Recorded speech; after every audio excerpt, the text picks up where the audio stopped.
आवाज की दुनिया के दोस्तों, आपका एक बार फिर से मेरी इस महफिल में हार्दिक स्वागत है। मैं हूं आपका दोस्त, आपका होस्ट हेमंत कुमार। हम अपने अध्याय में अमजद खान साहब यानी गब्बर सिंह की बातें कर रहे हैं और उसी बात को आगे बढ़ावा देते हुए, अपनी पायदान को जारी रखते हुए मैं आपसे कुछ बातें और करना चाहूंगा अमजद खान साहब के बारे में यानी गब्बर सिंह के बारे में। कोई अगर अमजद खान पहचाने ना पहचाने, लेकिन हर कोई इंसान गब्बर सिंह जरूर पहचानता है। गब्बर सिंह नाम से कितनी सारी चीजें आ चुकी हैं। गब्बर सिंह कह के गया, जो डर गया सो मर गया। कई गाने गब्बर सिंह के ऊपर हैं। गब्बर इज बैक एक मूवी आई थी आज से करीब 8 साल पहले गब्बर सिंह के बारे में। और ऐसा कोई भी शख्स नहीं है जो कि शायद गब्बर सिंह को नहीं जानता हो। ताज्जुब होगा ये बता पाना कि गब्बर सिंह से लोग इस कदर मोहब्बत किया करते थे और आज भी करते हैं लोग। उसमें एक डायलॉग था कि यहां से 50-50 कोस दूर जब कोई बच्चा रात को रोता है तो मां बोलती है, बेटा चुप हो जा, चुप हो जा नहीं तो गब्बर सिंह आ जाएगा। 50-50 कोस दूर जब कोई बच्चा रोता है तो मां बोलती है, बेटा चुप हो जा नहीं तो गब्बर सिंह आ जाएगा। ये जो डायलॉग्स थे ये इतने ज्यादा फेमस हुए, इतने ज्यादा फेमस हुए कि गब्बर सिंह यानी अमजद खान साहब बच्चों के भी चहेते बन गए। ये शायद आपको बात मालूम हो या ना मालूम हो, लेकिन मैं अपनी तरफ से बता देना मुनासिब समझता हूं कि बच्चों के बीच में भी गब्बर सिंह नाम का जो कैरेक्टर है वो लोकप्रिय हो गया। कई कॉमिक सीरीज चली जिसमें गब्बर सिंह को बिल्कुल वही एक दर्जा मिला जो कि चाचा चौधरी, साबू, पिंकी, ये जो कॉमिक के जो कलाकार हुआ करते थे, ये इस तर्ज पर गब्बर सिंह को भी पूरा वो कवरेज मिला उस तरह से जैसा कि वर्ल्ड ऑफ कॉमिक्स जो हुआ करता था। और मेरे ख्याल में आज भी उसका जो रीच है कॉमिक्स की, वो फिल्मों से और यूट्यूब से कहीं ज्यादा इसकी रीच है। तो इस तरह से भी गब्बर सिंह बहुत ज्यादा फेमस हुए, बहुत ज्यादा फेमस हुए। एक विज्ञापन आता था ब्रिटानिया का, आपने उस विज्ञापन को देखा हो बहुत ज्यादा ध्यान से, तो उस विज्ञापन में कुछ नहीं, उस विज्ञापन को आप समझिए कि उसकी परिकल्पना कैसे की गई। यानी शोले फिल्म के हिट होने के बाद की बात बता रहा हूं मैं आपको कि किस प्रकार एक फिल्मी कलाकार को इस तरह से एक बिस्किट के एडवर्टीजमेंट में लेना। और आप देखिए कि इस तरह से नहीं लिया जाता था किसी भी विलेन को। आप देख लीजिए 1975 से पहले भी विज्ञापन बनते थे, एक्टर्स वगैरह मॉडलिंग भी करते थे, आप पुराने फोटोज वगैरह देख सकते हैं। लेकिन यह शायद पहली बार ऐसा हुआ था कि किसी विलेन को, खलनायक को मॉडलिंग में आना हुआ, और वो भी इस तरह से। अगर अमजद खान साहब किसी और चीज का मॉडलिंग करते तो चलता था, किसी भी चीज की, वो चाहे तो शूटिंग शर्टिंग्स का मॉडलिंग हो सकता था, चाहे वो किसी भी ऐसी चीज की मॉडलिंग हो सकती थी, किसी कार की मॉडलिंग, किसी जीप की मॉडलिंग, कुछ ऐसी चीज जो कि मूवमेंट पर हो, जो कि बड़े लोगों से और खास तौर पर जो मर्द लोग होते हैं उनकी किसी चीज से उनको मतलब मॉडलिंग में जगह मिल सकती थी। क्योंकि उस समय तो सिगरेट और शराब का भी उस पर इतना कोई बैन नहीं था कि स्क्रीन पर उस समय बहुत सारे ऐसे विज्ञापन आया करते थे। भाई एम्बेसी सिगरेट का विज्ञापन आता था, चार मीनार चैलेंज विज्ञापन आता था, बिस्लरी क्लब का विज्ञापन आता था। तो ये वो समय था जबकि इनके ऊपर इतना ज्यादा चेक एंड बाउंस नहीं था इन विज्ञापनों के ऊपर, ये जो शराब के और धूम्रपान के जो विज्ञापन आते थे। लेकिन आप समझिए कि गब्बर सिंह यानी अमजद खान ने कोई भी ऐसा विज्ञापन नहीं किया।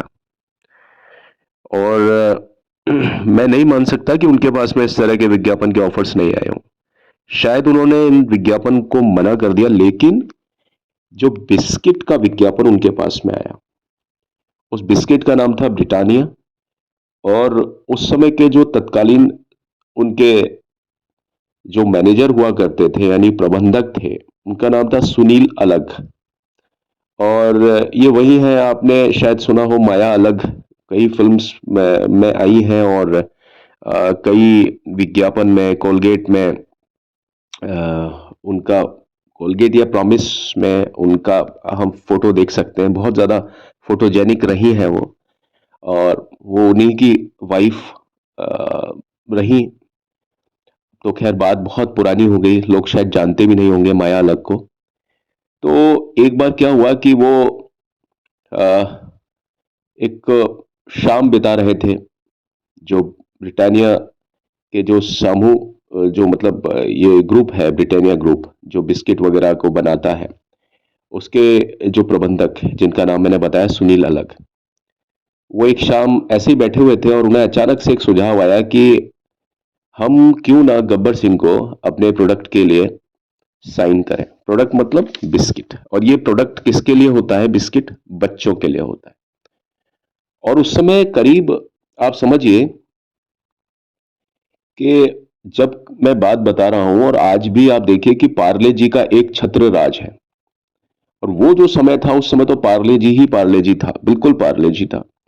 90% यानी 90% बाजार में जो हिस्सेदारी थी बिस्किट को लेकर के, वो सिर्फ पार्ले जी के पास थी। पार्ले जी आज भी राज करता है, लेकिन पार्ले जी को अगर टक्कर दी है तो ब्रिटानिया ने दी है। ठीक है। तो ब्रिटानिया, और आप समझिए कि उनको विचार आया सुनील अलग साहब को कि क्यों ना हम ऐसा करें कि गब्बर सिंह को कुछ अपने इस कंपेनिंग के लिए लेकर के आए, क्योंकि बच्चे जो हैं वो गब्बर सिंह को बहुत ज्यादा पसंद करते हैं। ये बात मैं बता रहा हूँ 1976 77 78 की बात बता रहा हूँ, 77 78 79। अब समझिए उस समय आलम यह था गब्बर सिंह का कि लोग बाग पसंद करते थे गब्बर सिंह को। और लोग बागों की बात मैं कर रहा हूं, लेकिन उसके बीच में बच्चों को खास तौर पर इन्वॉल्व कर रहा हूं कि बच्चों के बीच में गब्बर सिंह अच्छे खासे मशहूर थे। तभी तो सुनील अलग साहब को ये दिमाग में उनके विचार आया कि क्यों ना हम इसकी ब्रांडिंग के लिए अमजद खान को संपर्क करें, क्योंकि बहुत अच्छा होगा कि जो इस तरह से कुछ नई चीज हो सके। तो आप उस विज्ञापन को आज भी देख सकते हैं, यूट्यूब पर भी है उपलब्ध वो विज्ञापन, ब्रिटानिया का जो विज्ञापन है। और इसमें कुछ लोगों का मानना यह था कि भाई ये विज्ञापन नहीं चलेगा, लेकिन आप विश्वास मानिए कि इस विज्ञापन ने उस समय अपने समय में धूम मचा दी थी, बहुत ज्यादा। क्योंकि जो महानगरों में तो खैर टेलीविजन कल्चर उस समय था धड़ल्ले से। और फिल्में उस समय जो टेलीविजन था उस समय कलर्ड नहीं हो पाया था, कलर्ड हुआ था बहुत बाद में जाकर के। तो उस समय ब्लैक एंड व्हाइट ही दिखाते थे, लेकिन जो विज्ञापन जो दिखता था पर्दे पर, उसका बहुत ही अच्छा एक इम्पैक्ट था, बहुत ज्यादा। तो ये विज्ञापन की बात मैं इसलिए कर रहा हूं, इस विज्ञापन की, कि जो गब्बर का जो आकर्षण था वो इतना ज्यादा शक्तिशाली था कि कोई भी व्यक्ति उसका विरोध नहीं कर सकता था। गब्बर सिंह जो थे ना, उनके बारे में शोध किया गया, यानी अमजद खान साहब के बारे में एक शोध किया गया इस विज्ञापन को देने से पहले, कि क्या ऐसी कोई चीज अमजद खान की पर्सनालिटी में तो नहीं है कि कहीं वो किसी तरीके से कोई खराब इंसान तो नहीं है असल जिंदगी में।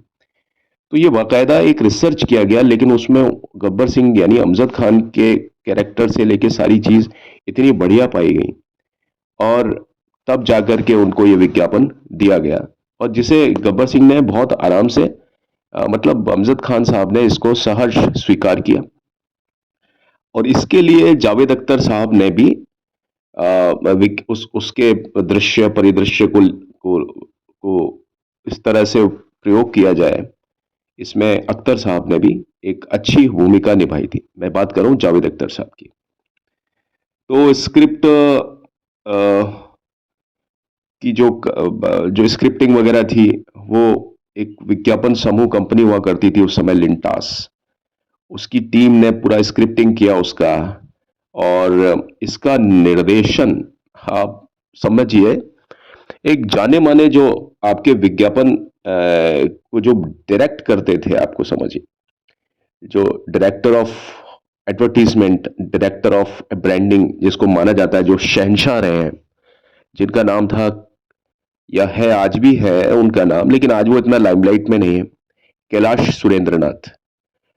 उसने, उस व्यक्ति ने, यानी मैं कहूंगा कि वो ब्रांड है, कैलाश सुरेंद्रनाथ ने इस कंपेन में, इस विज्ञापन में इस तरीके से पूरा डायरेक्ट किया इसको, और दोबारा से सभी लोगों को इकट्ठा किया गया, यानी जो लोग उस समय सीन में थे, कौन से में, अरे ओ सांबा, जो पहला जो शॉट था अमजद खान साहब का शोले में, अरे ओ सांबा करके, जो वो उनके अड्डे पर जिस तरीके से वो तीन लोगों को हाजिर करता है और तीनों को शूट कर देता है, तो वही सीन लोकेशन पर जाने के बाद में अमजद खान, मैकमोहन, विजू खोटे, इन लोगों को इकट्ठा किया गया, और जो छोटे मोटे जो कलाकार थे साथ में, वो दो थोड़े अलग टाइप के लोगों को लिया गया, क्योंकि मेन तो स्क्रीन पर यही लोग दिखाई दिए।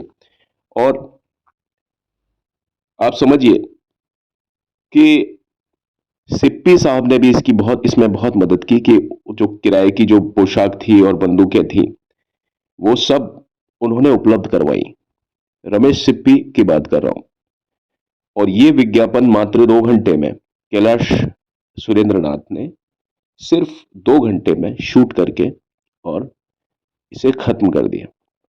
आप समझिए कि ये विज्ञापन बहुत ज्यादा चला, बहुत ज्यादा, और इसको जब शोले को, मतलब कहने का मतलब है कि जब 15 अगस्त 1996, ये वही तारीख थी जब शोले को 20 साल हो चुके थे, है ना, उस समय ये फिल्म दिखाई गई थी, और इस विज्ञापन को फिल्म के बीच में डाला गया था, और ये वही उसी पॉइंट पर रखा गया था, ठीक जहां पर ये रियल में शॉट आता है ना, जब अमजद खान का अरे ओ सांबा, तो रियल शॉट जब चल रहा था, फिल्म जब चल रही थी दूरदर्शन पर, और ये शॉट आया पूरा, कि जहां पर सांबा और गोली और बंदूक तान करके तीन लोगों के पास में, यानी तीन जो डकैत होते हैं, उनको वो बड़ी बेरहमी से मारता है ना, तो उस जगह पर वो सीन दिखाया गया, और उसके तुरंत बाद में इस विज्ञापन को दिखाया गया। तो लोग बाग बड़े ताज्जुब में आ गए, उनको लगा कि यार ये तो दोनों एक ही चीज है, लेकिन एक में तो ये गोलियों से तीन लोगों को उड़ा रहा है ना, तेरा क्या होगा कालिया, ऐसे करके वो विजू खोटे, और साथ में मेजर आनंद, और तीसरे एक और कलाकार है हमारे, उनको उड़ाया। और तुरंत उसके बाद में ये विज्ञापन आया, और विज्ञापन में वो हवा में उछाल करके बिस्किट को एक एक करके वो उड़ाते हैं। तो बड़ा अचंभा लगा वो विज्ञापन, मैंने भी देखा था, मेरे भाई ने भी देखा था, बहुत लोगों ने देखा, और हमें बड़े ताज्जुब हुआ कि यार ये क्या चीज है। तो ये विज्ञापन मुझे, ये प्रेरणा इतनी, मतलब क्या कहूं मैं आपको, ये एक जादू से कम नहीं था, कि लोगों ने सोचा, उस समय में कई लोगों से मिला, हम भी उस समय छोटे छोटे थे, तो लगा कि यार ये क्या है, क्या चीज है, ये इस तरह से कैसे लगाया। बहुत बाद में जाके इसके बारे में पता पड़ा कि इसकी भी एक कहानी थी, किस तरीके से ब्रिटानिया ने इनसे संपर्क किया, और बच्चों के बीच में ये विज्ञापन खासा लोकप्रिय हुआ। देखिए, मॉडलिंग की बात मैं ये कहता हूं कि सभी लोग कपड़ों की मॉडलिंग करते हैं, पेय पदार्थों की मॉडलिंग करते हैं, शराब सिगरेट की मॉडलिंग करते हैं, लेकिन अमजद खान साहब ने जो मॉडलिंग के लिए क्या चुना, बच्चों का जो विषय होता है, यानी बिस्किट, पार्ले जी का जो टक्कर थी, सीधा सीधा वो ब्रिटानिया के साथ में जो स्थापित हो पाई, वो इस विज्ञापन के साथ में हो पाई। और उसमें अमजद खान साहब ने वो काम किया, यानी मैं आपको ये बताना चाहता हूं कि अमजद खान साहब, गब्बर का जो उन्होंने पात्र अभिनीत किया, वो बच्चों के बीच में कितना ज्यादा लोकप्रिय था, कि वो बिस्किट का विज्ञापन भी कर रहे हैं उसको लेकर के, और उनके नाम की सीरीज भी शुरू हुई कॉमिक्स को लेकर, कॉमिक्स में।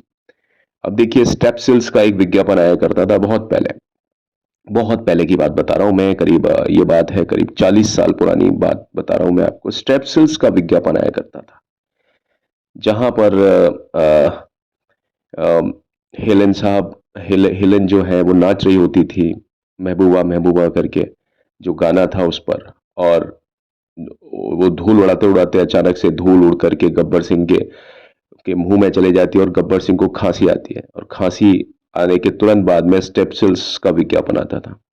और उसके बाद में मुर्गा एक बांग देता था, और वो विज्ञापन बहुत अच्छा, बहुत, आज मेरे ख्याल में वो विज्ञापन यूट्यूब वगैरह पर नहीं है, कभी आए तो उसको देखिएगा। मेरे दिमाग में उसके लिए बहुत एक एक अलग ही छाप है इस कैरेक्टर के लिए। तो वो जो मैं आपको बताना चाहता हूं कि गब्बर सिंह ने कभी भी, अमजद खान ने कभी भी कोई ऐसी चीज की पर मॉडलिंग नहीं की कि जो कि सेहत का नुकसान कर सकती है, कैरेक्टर का नुकसान कर सकती है। उसने हमेशा, इस कैरेक्टर ने यानी अमजद खान साहब, इन चीजों में इतने ज्यादा चूजी रहे। आप सोचिए कि क्या उनके पास में विज्ञापन या इस तरह की चीजें नहीं आई होंगी। मॉडलिंग उन्होंने एक से एक, न जाने क्या क्या नहीं करते, कितना पैसा नहीं छाप लेते, लेकिन उन्होंने ऐसा कोई भी काम नहीं किया। और ये ताज्जुब की बात है कि अब तो खैर उन्हें मतलब मरहूम हुए भी कितने समय हो गए, कितने साल हो गए, नहीं उन्होंने कभी भी अपना कोई भी बैंक बैलेंस कभी नहीं रखा, कभी उनके पैसे बैंक में नहीं रहे। वो इस बात के लिए थे ही नहीं कि वो अपने बैंक में, मतलब अपना जो जमा पूंजी है उसको बैंक में रख दें। वो क्या करते थे कि जैसे मान लीजिए उनके पास में कोई व्यक्ति आया, अपनी मदद लेकर के आया कि भाई मुझे इतने पैसों की जरूरत है, इतने, लोग बाग जानबूझ करके उनके सामने आते थे, परेशान नहीं होते थे, लेकिन उसके बावजूद भी उनके पास में आना कि भाई मेरे को इतने पैसों की जरूरत है। कुछ लोग बेवकूफ बनाते हैं ना। तो गब्बर सिंह कभी भी, यानी अमजद खान साहब कभी भी किसी को खाली हाथ नहीं लौटाते थे। किसी को पैसे चाहिए होते थे, जितने मांगता था उससे कहीं ज्यादा पैसे देते थे। और वो इस बात को लेकर के आश्वस्त थे कि भाई ठीक है, आप आज आज तुम्हारा काम है, ठीक है मैं आपको पैसे दे देता हूं, कोई बात नहीं। वो पैसे मैंने बैंक में रखे या वो पैसे मैंने किसी को दे दिए, एक ही बात है। मतलब गब्बर सिंह यानी अमजद खान साहब का पैसे को संचय करने का कोई मतलब नहीं था। बैंक में उन्होंने कभी भी, उनका बैंक लगभग खाली ही रहा। हालांकि वो फैमिली वाले इंसान थे, बहुत समझदार इंसान थे, पैसों की वैल्यू को भी जानते थे, लेकिन वो यारी दोस्ती और वो दरवेश किस्म के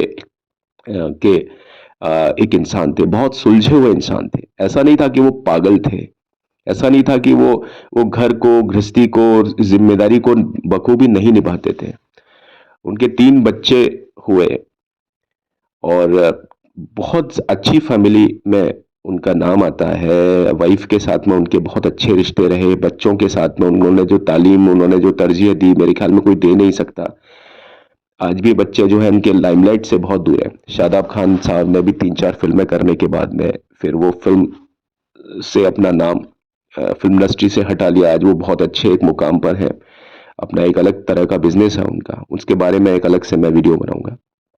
तो मैं जो आपको बोलना चाहता हूँ वो ये है कि अमजद खान साहब बड़े ही दरवेश किस्म के इंसान रहे हैं। उनकी सोच, उनकी समझ, और ये कहना भी मैं आपको आज शायद जरूरी समझता हूँ कि अ, अमजद खान साहब जब जब कुछ दिनों, मतलब जब वो बिल्कुल काम वाम नहीं कर रहे होते थे, क्योंकि आपको मालूम होगा शायद कि अमजद खान साहब का जो एक्सीडेंट हुआ था द ग्रेट गैम्बलर की शूटिंग के समय पर, जो उनकी गाड़ी का भी मैं एक अलग से एक एपिसोड आपको बताऊंगा किस प्रकार एक्सीडेंट हुआ था, क्या हुआ था।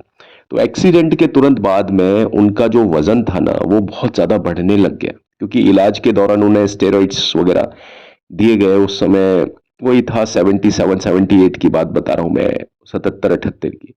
उस समय इलाज इतना ज्यादा परिष्कृत नहीं था जितना ये आजकल टेक्निक्स है।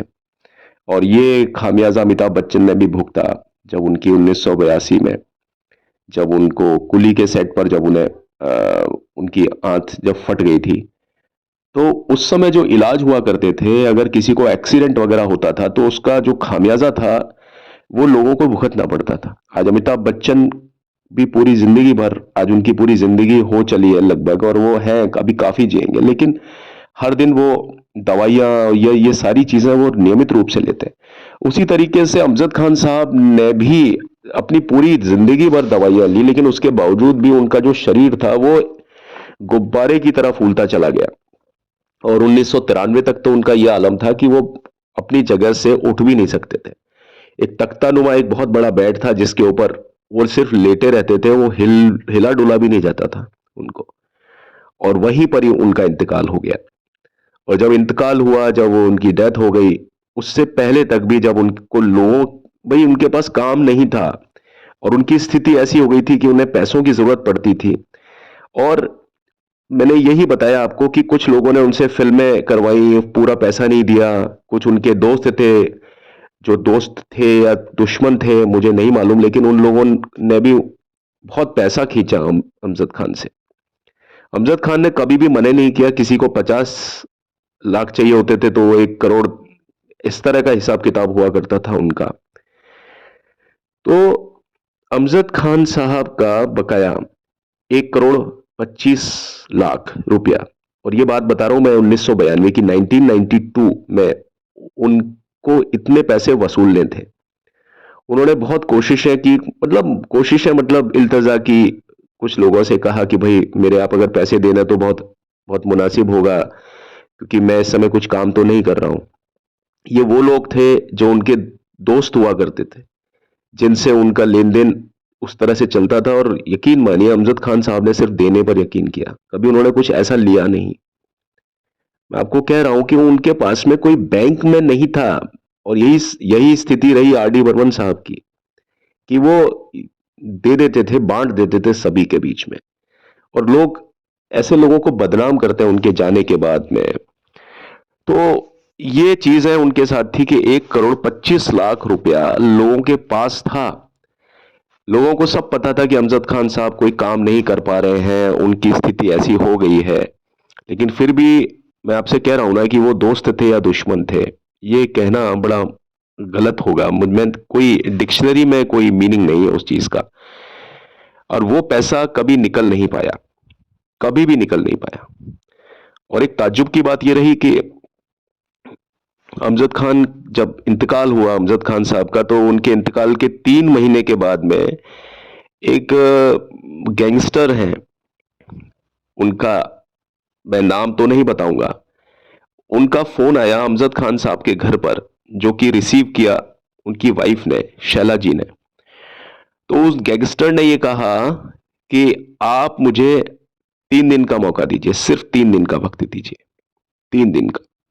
आप अगर मुझे 3 दिन का वक्त देते हैं, 3 से चौथा दिन नहीं होगा, तो अमजद खान साहब का जितना भी पैसा है मार्केट में, 1 करोड़ 25 लाख रुपया, वो आपके घर पर पहुंच जाएगा। लेकिन शैला जी ने क्या जवाब दिया उस समय? शैला जी ने यह जवाब दिया कि नहीं, मेरे पति इस सोच के स्वभाव के नहीं थे, और हमारा गैंगस्टर्स से और इस तरह के लोगों से, अंडर वर्ल्ड से कोई भी हमारा कोई लेना देना नहीं रहा कभी भी। और आपने जो हमें जो इस तरह से बोला उसके लिए शुक्रिया, लेकिन अमजद खान साहब अपने उसूल के पक्के थे कि वो दरवेश किस्म के इंसान थे।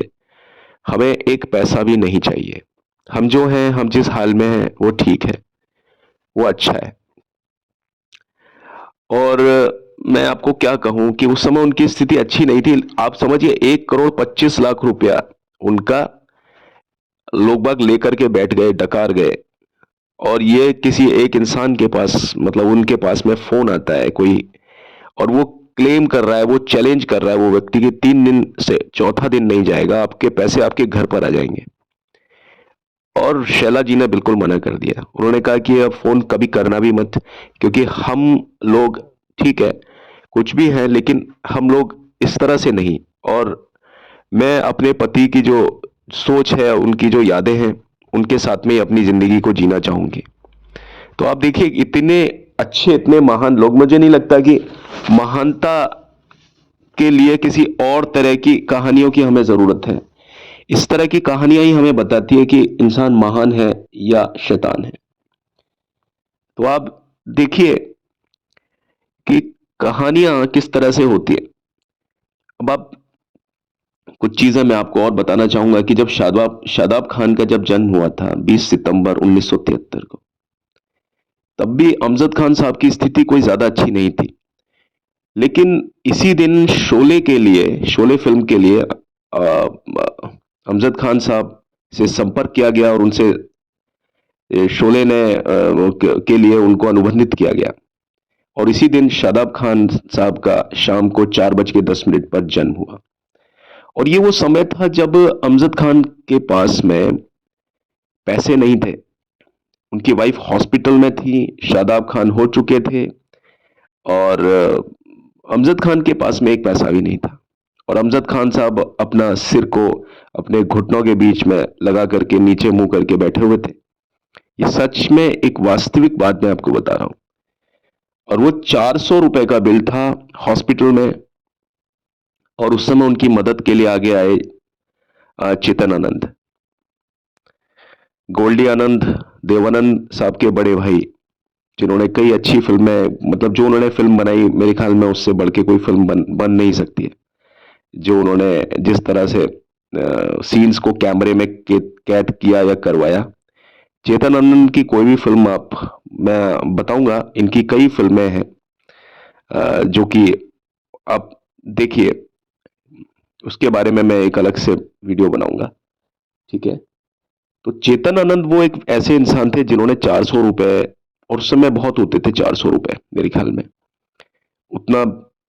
और अमजद खान साहब ने कहा कि मैं आपके पैसे जितना जल्दी हो सकता है चुकाऊंगा। तो उसने कहा कि नहीं, keep it my boy, keep it.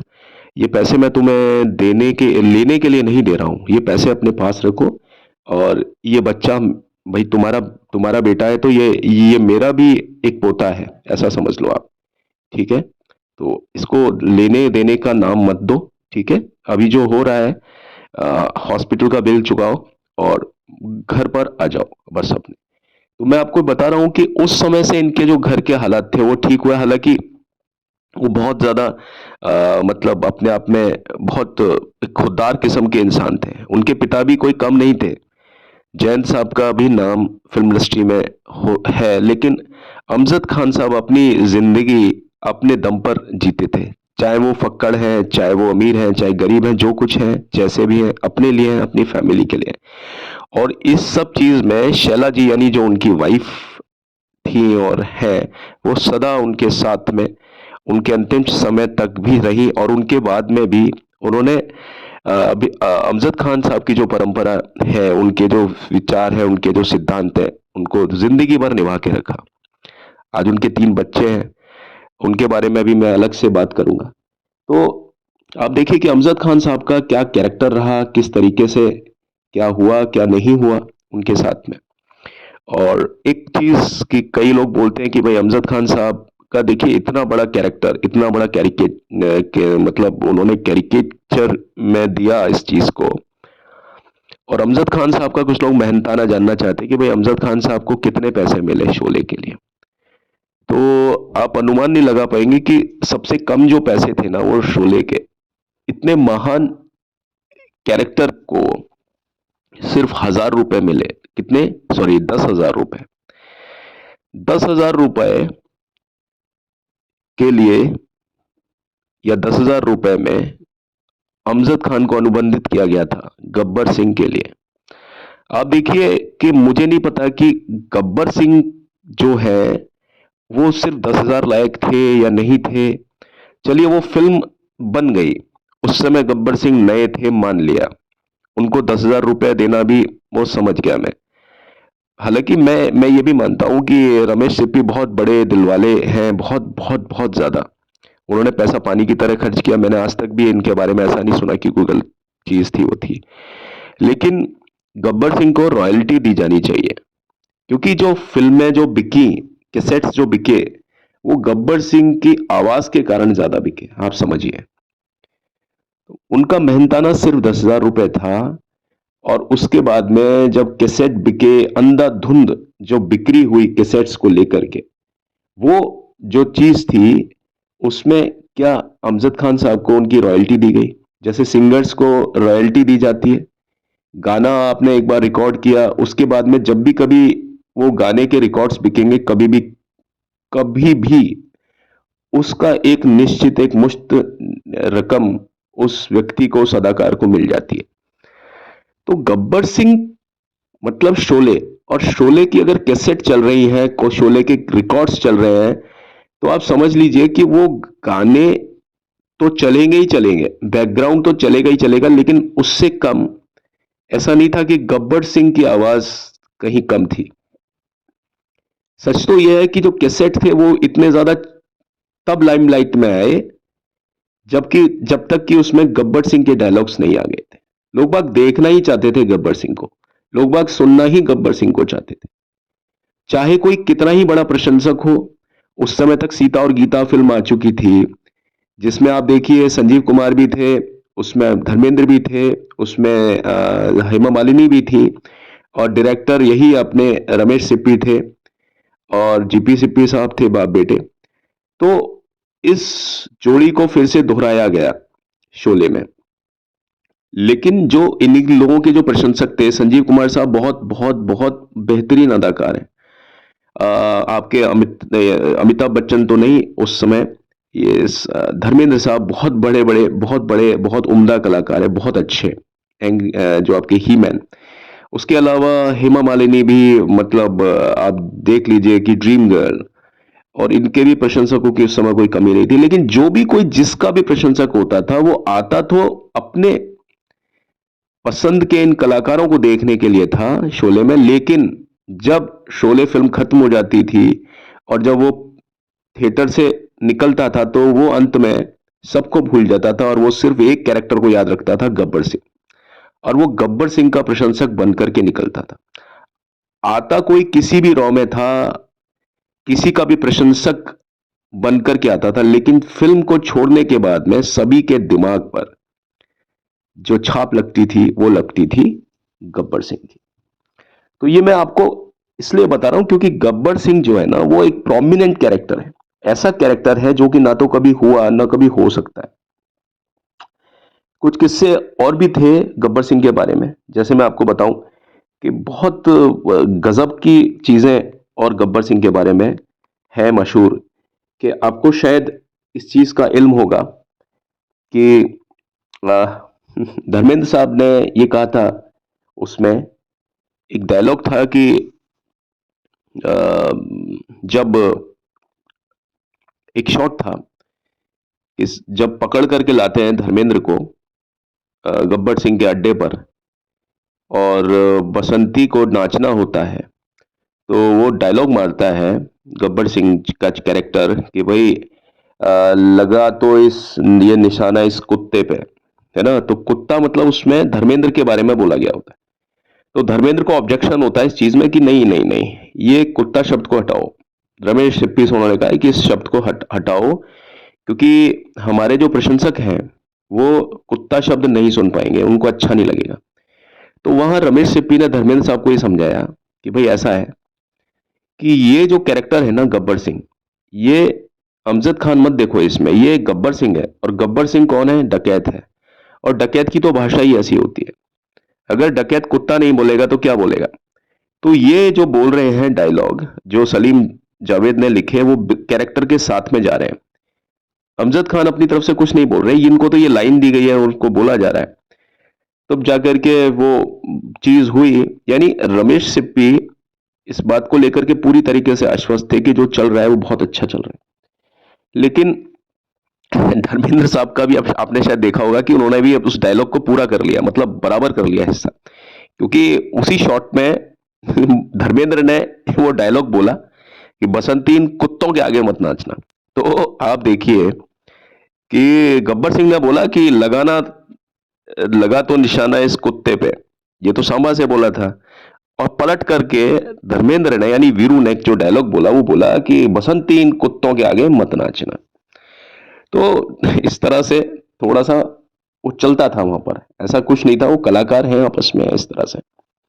तो ये सारी चीजें बहुत अच्छी रही, बहुत बढ़िया रही। और गब्बर सिंह के एक दो और रूप थे, वो मैं आपको बताऊंगा अगली अपनी वीडियोस में। एक दो वीडियो और मैं कवर करूंगा गब्बर सिंह के बारे में। मेरे ख्याल में ये कैरेक्टर बहुत एक बड़ा कैरेक्टर है जिसको हम सिर्फ कुछ ही उसमें कवर नहीं कर सकते कि भाई इनके बारे में आपने 5 मिनट बात की, 10 मिनट बात की। बहुत तफसील से बहुत ठहराव के साथ में बात करने की जरूरत होती है अमजद खान साहब के बारे में अगर हम बात करते हैं तो। क्योंकि मेरे ख्याल में अमजद खान को उनकी पर्सनल लाइफ में कोई इतना ज्यादा समझता नहीं होगा, जानता नहीं होगा, जहां तक हम आजकल की जनरेशन की बात कर रहे हैं। लेकिन जब जब जो जो इंसान इनके बारे में जानने लग जाता है, समझने लग जाता है, वो सिर्फ गब्बर सिंह का बन के रह जाता है। मैं आपको ये बात इसलिए बता रहा हूं क्योंकि मैं भी गब्बर सिंह को बचपन से, जो मेरे दिमाग में जो छाप बैठी फिल्म को देख करके, वो गब्बर सिंह के लिए ज्यादा बैठी। गब्बर सिंह का कैरेक्टर जब पर्दे पर होता था तब भी डर लगता था, और जब वो पर्दे पर नहीं होता था तब भी डर लगता था। पर्दे पर जब वो आता था गब्बर सिंह तो लगता था भाई गब्बर आ गया, उसको देखो। और जब पर्दे पर गब्बर नहीं होता था तो लगता था यार पता नहीं कब आ जाए, पता नहीं कब आ जाए, पता नहीं कब आ जाए, पता नहीं कब आ जाए। और ये जो क्यूरोसिटी होती है ना कि पता नहीं कब आ जाए, ये उस चीज से कहीं ज्यादा खतरनाक होती है कि जब वो व्यक्ति आपके सामने आता है। तो आप देखिए कि जब पर्दे पर होता है तो भी डराता है, और जब गब्बर पर्दे पर नहीं होता है, कोई और सीन चल रहे होते हैं उसमें, तब भी गब्बर डराता है, क्योंकि हमको लगता है न जाने कब आ जाए वो। तो इस तरह से पूरी फिल्म में गब्बर हो तो भी डरा रहा है, गब्बर ना हो तो और ज्यादा डरा रहा है, क्योंकि वो डर हमें बहुत ज्यादा खा जाता है, वो डर हमें बहुत ज्यादा महसूस होता है। जबकि डर मतलब जबकि जो डराने वाला व्यक्ति पर्दे पर मौजूद नहीं होता, लेकिन आपको लगता है, आपके अंतर मन को लगता है कि वो न जाने वो किस पल आ जाए।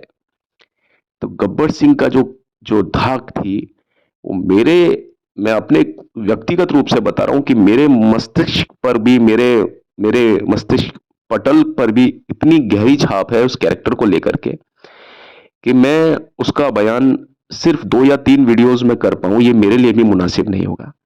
लेकिन मेरी ये कोशिश है कि मैं अपने अनुभव और कुछ जो सत्य बातें रही हैं उनके बारे में, उन्हीं का समायोजन करके आपके सामने कुछ इस तरह से पेश कर सकूं ताकि आपको भी इसमें मजा आए, कुछ मनोरंजन आपको मैं इस चीज से कर सकूं।